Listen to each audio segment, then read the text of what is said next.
गरीब समोसे वाला। ये कहानी है विष्णुपुर में रहने वाले धर्मा की। गरीबी ने हाथ तोड़ रखे थे, पर फिर भी वह खुश था। 2 वक्त का खाना और सुकून था, पर यह सुकून ज्यादा दिनों तक नहीं रह सका। शादी के कुछ महीने बाद ही एक दुर्घटना में उसने अपना एक पैर गंवा दिया था। पैसे न होने की वजह से वो अपना इलाज भी नहीं करवा पा रहा था। सुशीला, आज तो खाने का एक दाना भी नहीं है। तुम तो कुछ कमा नहीं पाओगे। मैंने बात की है, आज से मैं बाहर जाऊंगी। तुम कम से कम घर के छोटे मोटे काम कर लेना। ऐसे में सुशीला अब रोज काम पर जाने लगी। एक दिन धर्मा अपने घर में बैठा खाना बना रहा था कि उससे मिलने के लिए उसका एक दोस्त घर पर आया। दोस्त, धर्मा कैसा है? तबीयत ठीक है तेरी? धर्मा, बस ठीक ही हूं। तू बता, कैसा चल रहा है आजकल? दोस्त, सब ठीक। तुझसे मिलने का मन था तो सोचा आ जाऊं। धर्मा, आ जाया कर। वैसे भी मैं अकेला ही रहता हूं। घर पर मेरी पत्नी तो शाम को आएगी। अकेले बैठे बैठे कुछ नहीं होता तो तुझसे बात ही कर लिया करूंगा। दोस्त, धर्मा, तुझसे एक बात कहूं? धर्मा, हाँ बोल। दोस्त, देख, बुरा मत मानना, पर तेरी बीवी तेरे अपाहिज होने का फायदा उठाकर बाहर काम का बहाना बनाकर जाती है। पर तुझे पता भी है कि वो बाहर जाकर क्या करती है।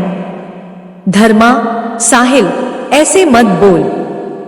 मेरी पत्नी मुझ जैसे अपाहिज के साथ अब भी रह रही है। मैं बाहर जाकर काम नहीं कर सकता, इसलिए तो वो काम कर रही है। साहिल, वो काम नहीं करती। मैंने उसे किसी और के साथ देखा है। अगर तुझे भरोसा नहीं है तो मैं तुझे दिखा सकता हूं। धर्मा, ठीक है, चल। और अपनी बैसाखी के सहारे धीरे धीरे चलने लगता है। साहिल भी उसकी मदद करता है। फिर वो उसे लेकर घर की तरफ चला जाता है और बोलता है, साहिल, मैं रोज उसे इस घर से किसी आदमी के साथ निकलते हुए देखता हूं। तू यहीं रुक। तभी साहिल घर का दरवाजा खटखटा है। सुशीला, कौन है? वो औरत दरवाजा खोलती है तो सामने धर्मा और साहिल को देखकर हैरान रह जाती है। यह धर्मा की पत्नी सुशीला थी। वो उसे देखकर हैरानी से बोली, सुशीला, आप यहां क्या कर रहे हैं? धर्मा खुद हैरान था।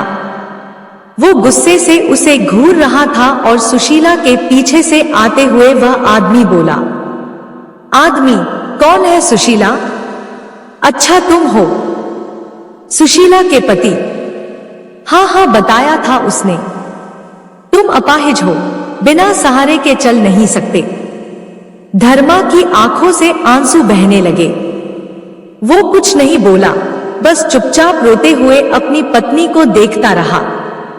तो वो बोली, सुशीला, रोना बंद करो और जाओ यहां से।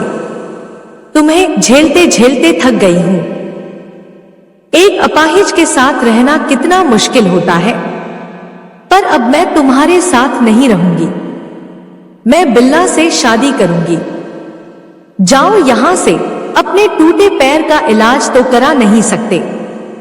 साहिल धर्मा को अपने साथ घर ले आता है।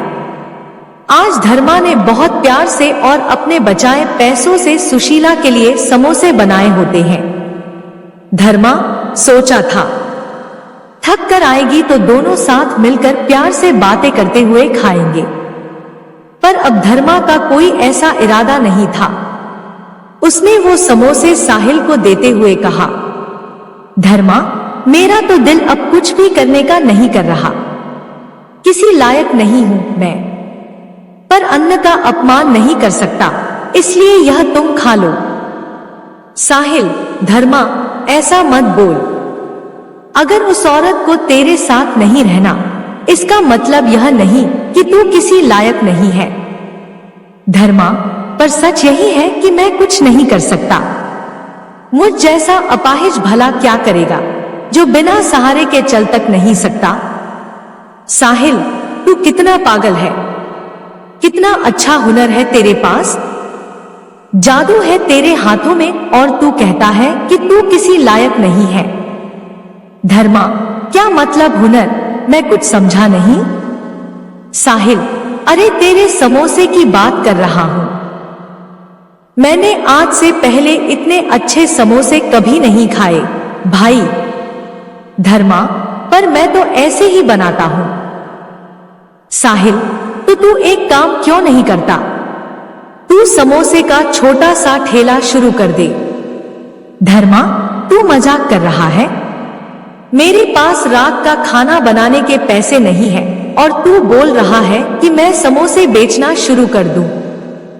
पैसे कहां से लाऊं? साहिल, अरे पागल, तू पैसों की फिक्र क्यों करता है? तुझे बुरा ना लगे तो इस काम को हम दोनों एक साथ कर सकते हैं। तू बाहर जा नहीं सकता पर समोसे बना सकता है। तो तू समोसे बनाकर देना और मैं बेच दिया करूंगा और तुझे सामान भी लाकर दूंगा। धर्मा उसकी बात सुन बहुत खुश हो जाता है। एक तरफ पत्नी ने धोखा दिया था और दूसरी तरफ दोस्त इतना साथ दे रहा था। साहिल, मैं अभी बाजार जाकर तेरे लिए सामान लेकर आता हूं। हम कल से ही यह काम शुरू करेंगे। धर्मा, ठीक है साहिल। साहिल मार्केट से सामान ले आता है और अगले दिन धर्मा सुबह सुबह 100 समोसे तैयार कर देता है। साहिल उन समोसों को बेचने के लिए निकल जाता है। आधे ही दिन में सारे समोसे बिक गए थे और इससे उसे फायदा भी हुआ था। धर्मा, तू बहुत अच्छा दोस्त है रे। मैं तेरा एहसान कभी नहीं भूलूंगा। साहिल, एहसान कैसा? इसमें मेरा भी तो फायदा है। दोनों दोस्त एक दूसरे को गले लगा लेते हैं। देखते ही देखते कुछ दिनों में पूरे गांव में उनके समोसे फेमस हो जाते हैं। बिल्ला के घर पर सुशीला, सुनिए जी, मुझे 10,000 रुपए दो, मुझे जरूरत है।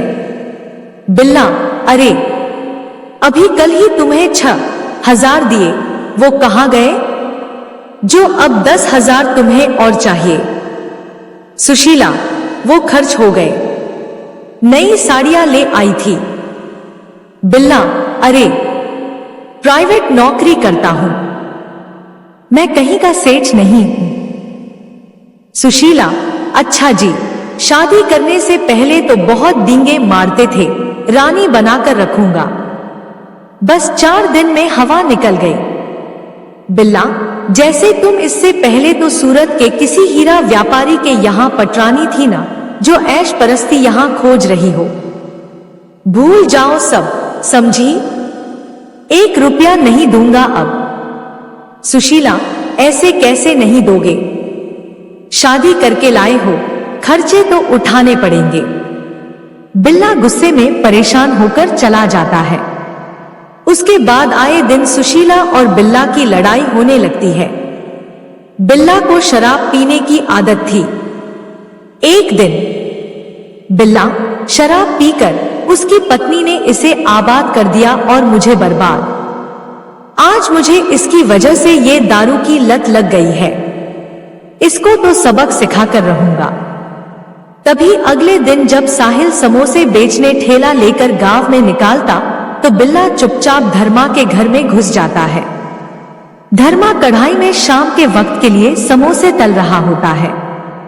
बिल्ला, इस लंगड़े की चटनी में आज फिनाइल की पूरी बोतल उड़ेल दूंगा, जिससे इसकी उस गांव से छुट्टी हो जाएगी और कल से मैं बनाऊंगा समोसे, बिल्ला के समोसे। हाँ, और इतनी कमाई तो हो जाएगी कि अपनी पत्नी को संभाल सकूंगा।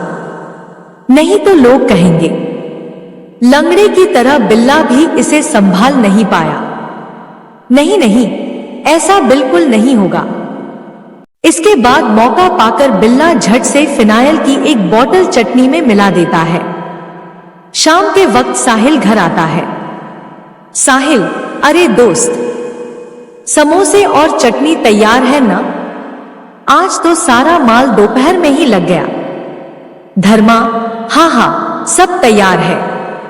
लो भाई रखो सब ठेले पर। साहिल आवाज लगाते हुए, समोसे खाओ, गर्मा गर्म समोसे। आओ भाई, धर्मा के मशहूर समोसे खाओ। प्रिंसिपल, अरे भाई रुको जरा, मुझे स्कूल के बच्चों को पार्टी के लिए 50 समोसे चाहिए। हो जाएंगे क्या? साहिल, हाँ हाँ क्यों नहीं, अभी लो श्रीमान। साहिल झट से समोसे गिनकर पैक कर देता है। साहिल, लीजिए सर, आपके समोसे तैयार है और साथ में चटपटी चटनी भी। प्रिंसिपल, धन्यवाद भाई, ये लीजिए आपके पैसे। घर पहुंचकर साहिल, अरे धर्मा भाई, आज तो सारे समोसे एक स्कूल वाला बच्चों की पार्टी के लिए झट से ले गया। धर्मा, क्या बात है, तुम्हारी और मेरी मेहनत रंग लाई है दोस्त। भगवान करे सब बढ़िया ही हो। कुछ ही देर में उनके घर पर 2 पुलिस वाले और वही आदमी जो समोसे लेकर गए थे वे लोग आते हैं। प्रिंसिपल, यही है वो, पकड़ लो इंस्पेक्टर। इसके समोसे खाने की वजह से सभी बच्चे बीमार पड़ गए। धर्मा, अरे भाई बात क्या हुई, जरा बताओ तो। इंस्पेक्टर, अपाहिज होने के बावजूद ऐसी हरकतें करते हो, तुम लोग शर्म नहीं आती? छोटे बच्चों को केमिकल वाले समोसा खिला दिए। साहिल, हमने ऐसा कुछ नहीं किया साहब, जरूर कोई गलत फहमी हुई है। इंस्पेक्टर, चलो अब थाने चल के सब गलत फहमी दूर कर देंगे तुम्हारी, चलो थाने में। इंस्पेक्टर, अरे भाई अब बताओ, तुम लोगों ने ऐसा काम क्यों किया, बच्चों की जान के साथ खिलवाड़? साहिल, साहब हमने ऐसा कुछ नहीं किया, हमारा विश्वास कीजिए। मेरा दोस्त तो अपाहिज है, वो घर से बाहर भी अपनी व्हील चेयर पर जाता है। सिपाही साहब, कुछ दाल में काला जरूर लगता है। धर्मा के समोसे तो इतने स्वादिष्ट और फेमस है, वो भला ऐसा काम क्यों करेगा? वो खुद अपना कारोबार खराब क्यों करेंगे? इंस्पेक्टर, तू बहुत समोसे खाता है भाई, लेकिन तेरी बात में दम तो है। तभी धर्मा अपने साथ हुई घटना को विस्तार से बताता है। इंस्पेक्टर, वैसे अब अपनी पहली पत्नी के घर का पता बताओ जरा, तहकीकात करनी है और तुम जाओ अपने घर, जरूरत पड़ने पर थाने आना होगा। उसी शाम बिल्ला समोसे बनाने की सामग्री लेकर और शराब के नशे में चूर घर आता है। बिल्ला, सुशीला, अभी जल्दी से गर्मा गर्म समोसे बना, हम आज से समोसे बेचेंगे। सुशीला, आपका दिमाग ठिकाने है कि नहीं? मुझे नहीं आते समोसे बनाने, एक झापड़ में 32 निकाल दूंगा तेरी। तेरे लिए मैंने उस धर्मा का धंधा बंद करवाया और तू अब समोसे नहीं बनाएगी। ले अब तेरा देख क्या करता हूं। किस्मत से उसी वक्त साहिल धर्मा की व्हील चेयर धकेलता हुआ वहीं से गुजर रहा था। सुशीला धर्मा को रोते हुए कहती है, सुशीला मुझे माफ कर दो धर्मा, मैंने तुम्हारे साथ बहुत गलत किया। तुमने तो कभी मुझ पर हाथ भी नहीं उठाया था, पर मैंने तुम्हारे साथ जो किया भगवान मुझे उसकी सजा दे रहा है। मुझे माफ कर दो धर्मा, मुझे माफ कर दो। बिल्ला, अरे उससे क्या माफी मांग रही है, तुझे मजा चखाता हूं। धर्मा, जो तुमने किया है उसकी सजा तुम्हें मिल चुकी है, और अब बिल्ला जो तुम्हारे साथ कर रहा है उसे उसकी सजा मिलेगी। धर्मा, हेलो पुलिस स्टेशन, यहां पर एक शराबी आदमी अपनी बीवी को मार रहा है, आप आकर उसे अरेस्ट कर लीजिए। धर्मा, सुशीला तुम चिंता मत करो, पुलिस अभी आती ही होगी उसे अरेस्ट करने, तुम बिल्कुल मत घबराओ, वो तुम्हारा कुछ नहीं बिगाड़ पाएगा। सुशीला, तुम धन्य हो धर्मा, तुम धन्य हो। जिस औरत ने तुम्हारे साथ इतना बुरा किया, तुम आज उसे ही बचा रहे हो। मैं जाने किस मुंह से तुमसे माफी मांगू। धर्मा, तुमने अपनी गलती स्वीकार की है, बहुत है। अब रोना बंद करो और जाओ अपनी जिंदगी की नई शुरुआत करो। और हाँ, फिर से कभी किसी का भरोसा मत तोड़ना, क्योंकि हर कोई ये दुख नहीं सहन कर सकता। सुशीला, मैं भगवान से प्रार्थना करूंगी कि तुम हमेशा खुश रहो। पुलिस के आने के बाद सुशीला, साहब, धर्मा और साहिल भैया बेकसूर हैं। यह सब क्या धरा बिल्ला का है। बिल्ला ने ही फिनाइल चटनी में मिलाया था। इंस्पेक्टर, ले चलो इस झूलेलाल को थाने में, इसकी सारी हेकड़ी निकालते हैं। और धर्मा और साहिल, आप लोगों को जो तकलीफ हुई उसके लिए माफी। चलो भाई। अब धर्मा की जिंदगी में सब कुछ ठीक हो चुका था। उसकी समोसे बेचने से की गई शुरुआत अब ऊंचाई छू चुकी थी। उसे लोगों ने अब एक नाम भी दे दिया था, धर्मा समोसे वाला। इस कहानी से आपने क्या सीखा? नीचे कमेंट में हमें जरूर बताएं।